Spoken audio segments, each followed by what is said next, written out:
Okay, I think we're live now. Hello, welcome back to the Football Rundown. Of course, we are here for the pre-match build-up, also, I suppose, kick-off, countdown to kick-off as Stockport County look to take on Shrewsbury Town in what should be a typically easy win for Stockport County in a lot of ways, but as we know very well in this league, there's no such thing as an easy game.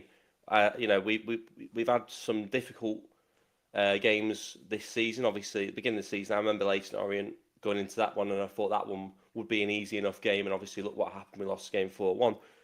Funnily enough, that game does come up the away leg for that. The away tie comes up for that on Saturday. But let's focus on today. We're up against a team which does find itself bottom of the table. There's two ways of looking at that.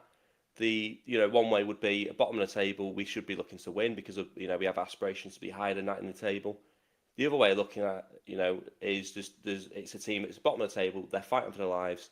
They're going to try and do their very, very best to stay in the league. So it depends what version of Shrewsbury turn up today. Is it a team which has performed as it has done for most this season, which is a team that finds itself bottom of the table, or is it a team that is actually looking at themselves and saying, we need to put in a real fight now from now until the end of the season to try and stay in the league, and hopefully it's the first one. Hopefully it's a team which we can try and steamroll past. But as I say, I think these games can be more difficult sometimes than you'd anticipate them to be, and I'm hoping that's not going to be the case. I am quite confident actually that County will get off to a good start, and I think that will go a long way to getting hopefully another comfortable win, just as comfortable as Crawley, with hopefully a little bit more entertainment along the way as well. Because I think I made my thoughts very clear on the in terms of the Crawley game, a very solid performance. But I think that once we went 2-0 up, it just seemed to go a little bit flat. And I think that I think the game sort of panned out that way. The atmosphere went that way. So wasn't the best game to be at in terms of being a supporter. But of course, let's go into the team news as well, which has come in obviously around the last sort of 15-20 minutes, unchanged from the game against Crawley at the weekend. So that is, of course, Ben Hinchliffe in goal, Noel and Ethan Pye and Callum Connolly is that back three with Salvin Hales and Ibi Toure as the two wing backs. Of course, we do have Callum Camps in midfield, Ollie Norwood in midfield as well, and Callum Camps, Norwood and Will Collar, and then of course that front two of Tanto Alafi and Cal Wotton, who remains with the captain's armband, and of course that bench as well. I think the bench is probably unchanged from Saturday as well, if I can remember. Obviously Adai, Lewis Spade, Jack Diamond, Benoni, Brecky Anderson, Ryan Rydell, Odin Bailey, and of course Mika Hamilton, who will be looking to maybe get a bit more of an impact in the game off the bench today. Let's just go to the chat as well. No place in the matchday squad for Mingy or Stretton. I'd really like Mingy for a long-term future, and looks like Stretton will be out on loan again. Mingy, excuse me, Mingy just seems to be in a position at this point in time where he started very, very promisingly for County. For whatever reason, Challinor's sort of gone off him or doesn't seem to trust him in that position now. So he finds himself a little bit like Sam Hughes. We'll play him if we really have to, but we don't really want to. And I think that's kind of how it feels with Jay Mingy at this point in time. Hopefully he can get up and running, because I do think there's a player there in him. So it'll be interesting to see whether or not there's any movement. Potentially, like Fiorini, like Sam Hughes, could potentially see himself go out on loan with a couple of days left of the window. But I thought, I'd like that to not be the case, because I think he could be an important player, for the rest of this season. We're going to pick up injuries. It's going to happen. We're going to have to go to the backup players at some point, and we've seen it before at Stockport County. We've seen it with players. Conor Lemonhay Evans last season pulled out from his loan, where I think he was on loan at Wimbledon. Pulled out to come and do a job at County for that sort of title running, and he did a fantastic job. So hopefully Jay Mingy can have a strong 6 months for Stockport County. But at this point in time, it's not looking too great for him. Excuse me. They beat Wrexham recently, but it should be a comfortable win for County. That's what Born in the 80s has had to say. They also beat Wrexham obviously a couple of weeks ago. They also beat Birmingham back in November as well. So that's two big wins under their belt for Shrewsbury since Gareth Ainsworth's been in the dugout for them. And obviously he's a highly rated manager, well thought of throughout the EFL. But I think he's probably, as good as he might be as a manager, he's probably taken over a team which is probably not the standard that most of the teams he's managed at. Like I say, it's going to be difficult for Shrewsbury this season to stay in the division. I think they'll know that they're in for a fight. I mean, just to put it into perspective, this is some of the bits of information I had on Shrewsbury, because I was going to do a match preview, but with the quick turnaround from Saturday to this game, I thought I'd just do a little bit more in the pre-match live. So they ranked the lowest in the league for average possession.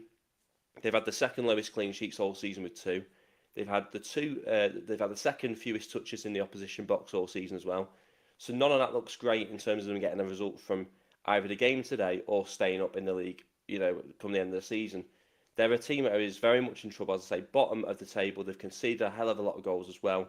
I think, in fact, they've conceded 46 goals in the league this season, I believe. That's just 4 more than what County have scored this season. County, of course, scored 42 league goals this season. Their top scorer is John Marquis. I think I pronounced that correctly.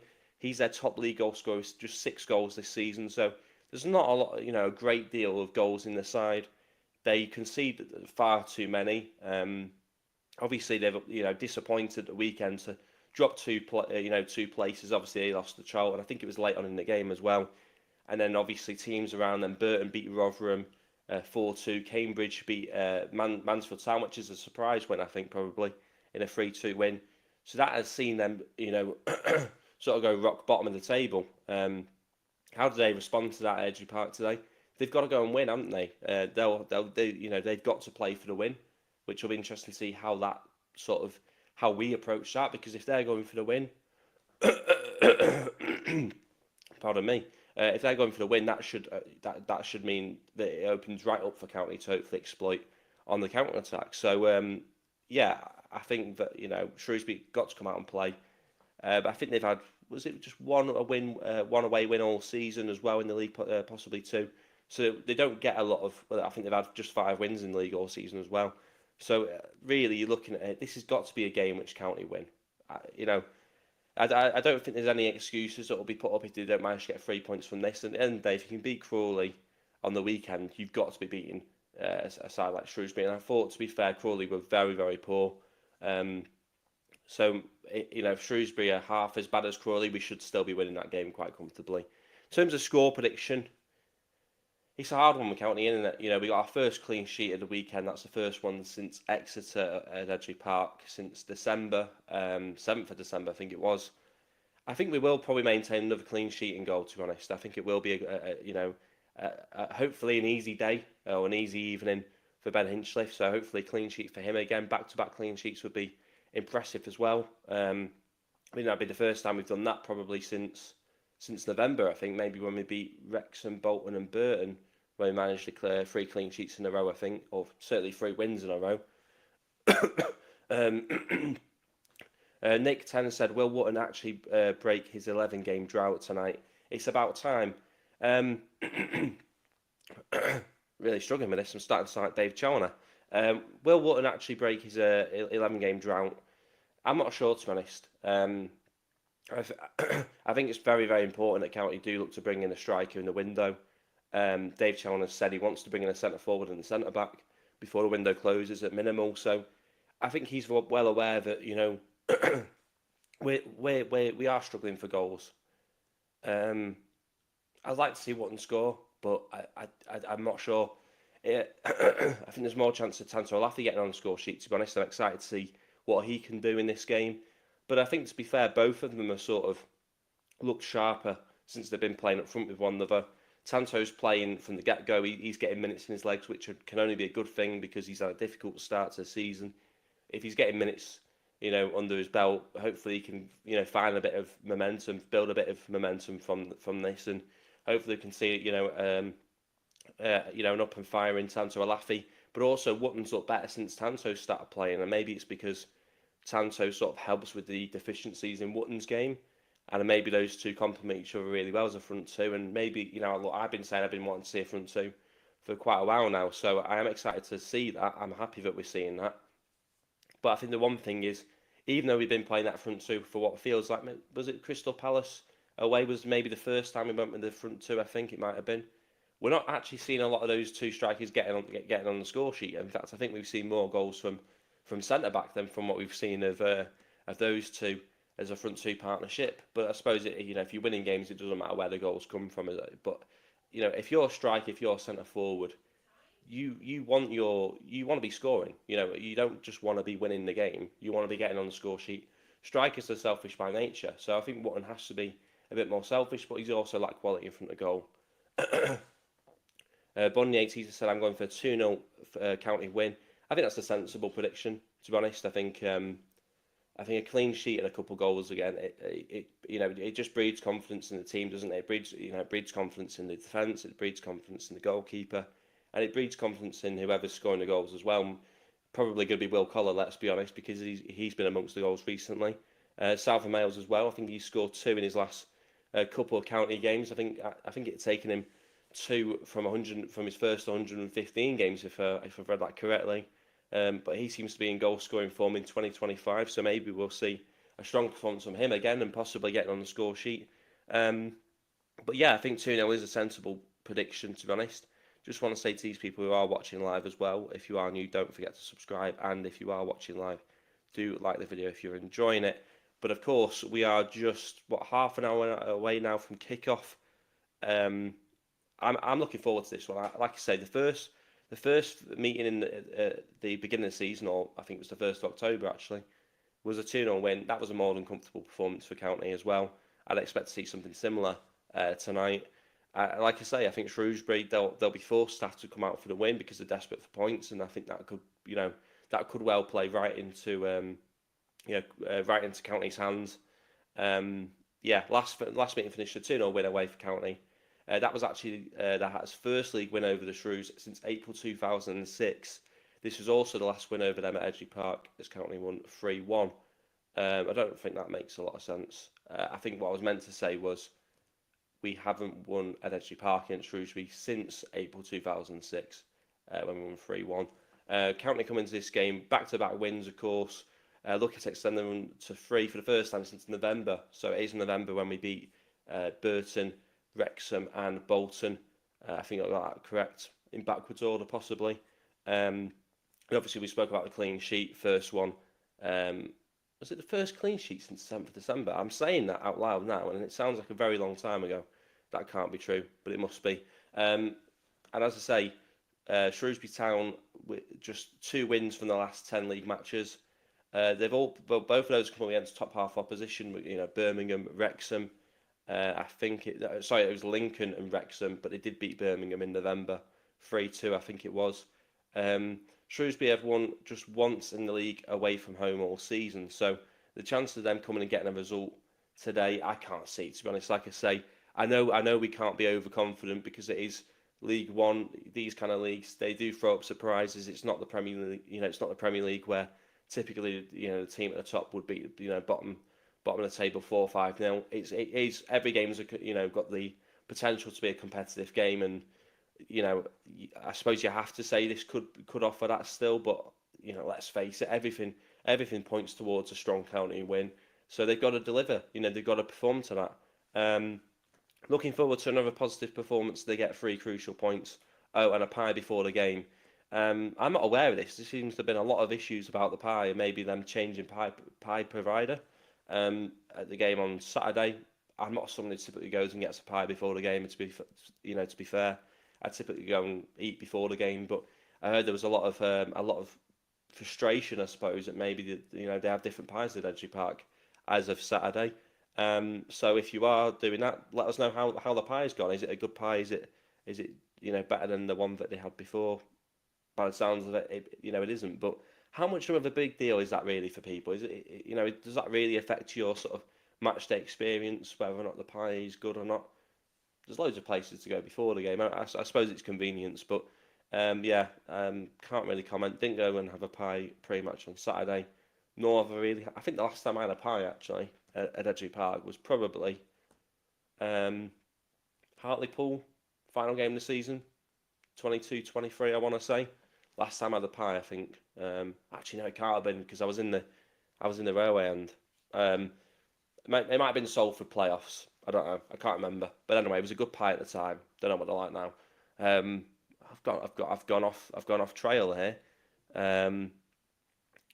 I think the team news, actually, going back to that, is exactly like I say. I didn't do the preview because of a quick turnaround, but I had planned one, and I'd done the predicted 11 and what I think we'll go with, and that is pretty much, well, he's dead on. I thought that Challinor would pick the same 11, and I also would have picked the same 11. So it's a win-win all round. I think it's a strong team. Um, I suppose the only thing I would say, Lewis Bate, I thought he may well come in because Dave Challinor does have a tendency typically to throw his players straight back into it when they've come back from injury. And I thought he would have done that, especially with a player as important as Lewis Bate. But I suppose Ollie Norwood's really stepped up recently. He's really shown that Premier League quality. I'm a little bit concerned about whether or not Lewis Bate and Ollie Norwood can both get the best out of one another whilst playing together, because I think they're both midfielders who look to control the game. Maybe having two players which want to dictate play and control the game possibly doesn't work. I think it's better to have one and then one on the bench. So obviously with as well as Norwood's playing at this point in time, there's no need to rush Lewis Bate back, and I'm actually happy that we're not rushing Lewis Bate back because, as I say, it is something that I think Dave Challinor would typically do. I think it's good that we're in a position where we can actually go, there's a top quality player, you sit on the bench because we've got another top quality player who's in form. It shows that we've actually got some strong depth in that area of the squad at this point in time, which I think is a good thing. As I say, you're going to need that if you're going to go far into the rest of the season. And of course, County do want to try and push on and try and get into the playoffs if possible this season. I'm not that worried if we don't go up. To be honest, I'm quite happy with just a competitive season really for Stockport County. But yeah, let's see what happens. It's a long season. We're in a more than decent position. We are currently 5th in the table. So yeah. In fact, I was going to say there's some good fixtures in tonight's set of matches to be played in League One, because I was checking it earlier. I'm checking it now just to check I read it correctly. Wrexham, Stevenage. Well, Wrexham have lost to teams recently that they probably shouldn't have done. Shrewsbury being one of them. At home, did they lose to Stevenage? Probably not, but there is a potential banana skin there for them. But two that really stand out for me: Wycombe, Barnsley, because Wycombe could end up dropping points. I think they did drop points recently. And Huddersfield, Birmingham. That's a huge game at the top of the table. I think a draw would be a great result for County in regards to that game.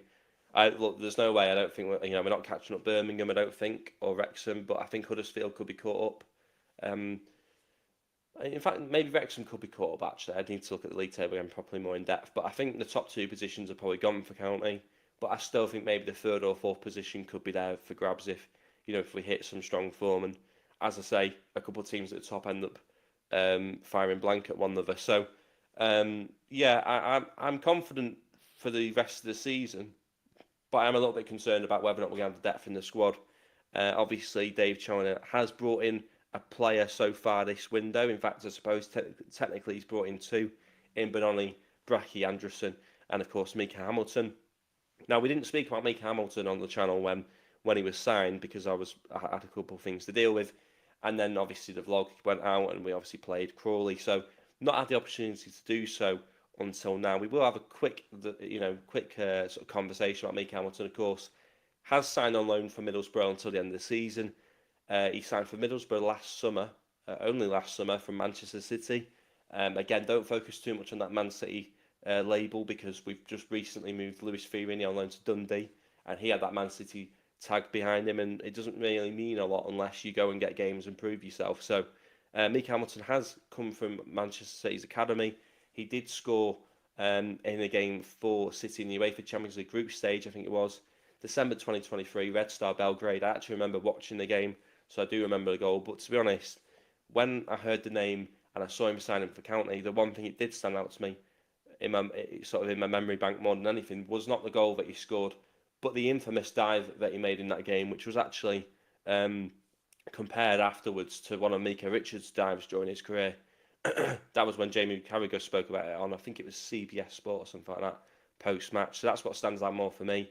And all I would say is anyone who doesn't know what I'm talking about, type in Mika Hamilton dive on YouTube and you will see it, and it's horrendous. It's terrible. It's theatrical. He's in the wrong industry if he's going to be diving like that, because that belongs in the theatre and not at Edgeley Park. So I don't want to see that level of dive, and hopefully he's moved on past that, and hopefully he is, hopefully he's going to have a good end to the season with County. As I say, a lot of pressure on him because he's coming in on that left-hand side. Naturally, fans will compare him to Louis Barry, but I think he's going to be a different type of player to Louis Barry. Everything I've listened to from Challinor indicates that's going to be the case. The sense I'm getting is this is not going to be a goal-scoring wide player. This is not going to be a player which comes in from the wide areas, cuts inside and looks to score goals. It's probably going to be someone that comes in from the wide areas and looks to create goals. So the question will be, can Santo, can Cal Wotton, can they take those opportunities that Hamilton will hopefully create for them? That'll be interesting to see because, as I say, we've been lucky in having a player like Louis Barry that does actually just cut in and do a lot of the work by himself in terms of cutting in and managing to score the goals. I suppose you could give a little bit of credit to those attacking players for creating the space for Barry to run into, but generally he did create a lot of goals individually, and I think what we're looking at with Hamilton is he's a player that will have to work with the team in order to create chances and goals. Be good to see Brecky and Mika get some time. Well, 100%. Yeah, I would like to see a bit more of Benoni Brecky Anderson. I don't know if he got any minutes off the bench at Reading because I wasn't there. He did come on against Palace. Like I say, he didn't really have enough time in the game to really make much of an impact. It's hard to kind of judge him. He did look a little bit like a rabbit caught in the headlights. Naturally, you've come in from the Icelandic division. You've not played for 2 months. Suddenly you're coming on at Crystal Palace, Selhurst Park away. Yeah, I can imagine why it would look like a rabbit caught in the headlights, especially just age 19 as well. But a big opportunity for him to come on and make his debut there, and hopefully, as I say, we do get to see a bit more of him because we've obviously brought him in for a reason. We've beaten some strong competition to bring him in. I'm excited to see a bit more Benoni Brecky Anderson, and I suppose those Icelandic claps which will be there every time he has any form of impact in the game, I'd imagine. But as I say, Mika Hamilton, it's going to be interesting to see how it goes. It's not a permanent signing, although I do think it's got the potential to be one because I'm looking at what Middlesbrough are doing. They brought in Morgan Whittaker from Plymouth Argyle. That's a like-for-like replacement in my mind. I mean, I don't know loads about Morgan Whittaker, but I have seen bits of him this season. He looks like a very impressive player. I've heard a lot about him as well. That looks to me like Middlesbrough have gone, this guy we brought in from City is not the guy we thought he was going to be. Tell you what, you got on loan. This is the guy we want, and it's obviously it's the player from Plymouth. So I think that now they've brought him in, I think they'll possibly be looking at moving on Mika Hamilton in the summer. So he is playing for a move, in my opinion, whether that be at County or elsewhere. So hopefully he plays like a player which is playing for a big move, and we manage to get a player which can contribute to both goals and assists.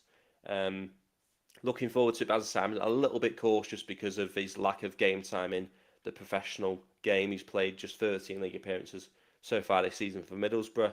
He's not played a lot of minutes when playing for Man City either. So, sort of 20, 21 years of age to have only played a handful of games at senior level and then becoming into a player which the quality, sort of quality of Louis Barry. I think it's going to be very, very difficult for him. But hopefully, as I say, he does thrive in this county team. Look, we did it with Louis Barry. Louis Barry had some terrible loan spells in terms of stats-wise prior to his move to Edgeley Park, and then look what he's done in 2 seasons, or I suppose only really 2 half seasons at Stockport County. Unbelievable for performances, brilliant player to watch, and of course backed it up with the goals as well. So there's a lot of pressure there for Mika Hamilton, but we created an environment maybe that other sort of clubs hadn't done for Louis Barry. So hopefully that's going to be the same. The same for Mika Hamilton. Hopefully there is an environment there which he does feel more comfortable in and allows himself to play at the level which he's supposedly capable of. I'm more interested to see in the contract future of Ethan Pye. We need to get him on a long-term deal with his form, attracting higher division clubs. 100%, yeah, I agree with that. And I think it was it last week I was listening to Sky Sports News. Don't know why, because it's not what it used to be. But someone on there was saying that he thinks Ethan Pye could be at the level to potentially play one day for a club like Arsenal. And at first you sort of hear that and you go, no, I'm not sure about that. But then you think about it, he's still a young player. He reads the game exceptionally well. He can carry the ball well, from out the back. The only thing is, it's the odd little bit of lack of concentration sometimes in his game. But he's still young. He's played a hell of a lot of minutes for someone of his age as well. A lot of experience. and also experiencing a winning side. That's a huge thing as well. So he's definitely a player which can go far. His contract, I'm not entirely sure how long's left on his contract. Possibly maybe a year or so. I'm not sure. But yeah, we definitely need to time down to a new deal because I can see him going to a side in the Premier League. I think he could bypass the Championship. To be honest, I don't know why. It's got Bournemouth written all over it. You know, with the way they play and that. I can just see a Bournemouth type team signing him, possibly a Brighton, and I think he'd perform really well. And look, I think some people said it with Lou Barry when he was at the club. This is a player which could potentially go on to play for England. Not to big him up too much because I want him to stay. But you could even say that of Ethan Pye. There's a load of players actually in this current England side that have gone on to go and play. Well, there's a lot of players basically gone on to play for England recently that actually at the beginning of their careers were playing in lower divisions. So there's no saying that can't be the case with Ethan Pye. Shocking poor loan was Barry at MK Dons. Shocking a shocking poor loanee was Barry at MK Dons. Yeah, he didn't do. Yeah, he didn't have the best record there. He didn't have the best record at a lot of clubs. I think it was only Swindon where he had a half decent record prior to his move to Stockport County. So yeah, it'd be interesting. Panini said this just screams 70% possession, 0-0 game. I mean, I hope not. I hope not. But then I suppose I'd be happy to watch a 70% possession, 0-0 game at home on Sky and not have to watch at Edgeley Park. And sorry for those that are at Edgeley Park, it'll be freezing cold if it is a 0-0. I don't think this is a 0-0. I think it. Look, I agree with you. It'll be maybe 70% possession, but I don't think it'll be a 0-0. I think it's more likely to be a conservative 2-0, but with certainly with the potential to go on and be a lot more. I think. I mean, I don't know. I don't know if this team's got that killer instinct in them like last season. So what I mean by that is, I think I'm saying 2-0, but if the game goes how I think it could go, I think last season's team could, really put some goals past Shrewsbury tonight. I just don't think we have that killer edge in this side at this point in time. Like I say, Crawley Saturday 2-0, then it just goes flat in terms of performance atmosphere. I think last season's team doesn't allow that to happen. I think last season's team, sees a game like that and they take it by the scruff of the neck and they turn it into, as I say, a Sutton, almost a Sutton scoreline. That they didn't do that on Saturday. I think we are struggling for attacking prowess, and hopefully, as I say, we can have a little bit more of that on the show tonight. And as I say, hopefully, it isn't a 70% possession and a 0-0, which Panini said that screams of. As I say, looking forward to it. I do think we'll win the game. I think a 2-0 scoreline is a sensible scoreline, which is what Born in the 80s went with. I think a lot of people would say that is a realistic scoreline. Not one I want to go with necessarily, but yeah, looking forward to it. Looking forward to it, as I say. We're not far away now at all from the game. Just 15 minutes to go. I think we'll probably cut it short here. So thanks to everyone who has joined in. Pre-match. Don't forget as well, we do have the post-match reaction as well. We'll be going live straight after the full-time whistle, so probably roughly around 9:30. So hopefully everyone can join us for that one as well. Get your post-match thoughts in, and hopefully celebrating another Stockport County win, which would make it 3 in a row. Which is, I think, is what the thumbnail says. Can we make it 3 in a row? Hopefully we can do. So as I say, hopefully everyone can join me live at post-match at full time, and hopefully, as I say, we will be celebrating another county win. Hopefully it will be that 3 in a row, and hopefully it will be another clean sheet for Ben Hinchliffe. As I say, thanks to everyone else joined in live. Do subscribe if you are new. Do like the video if you have enjoyed it. And as I say, do join us live at full time. Thanks for watching.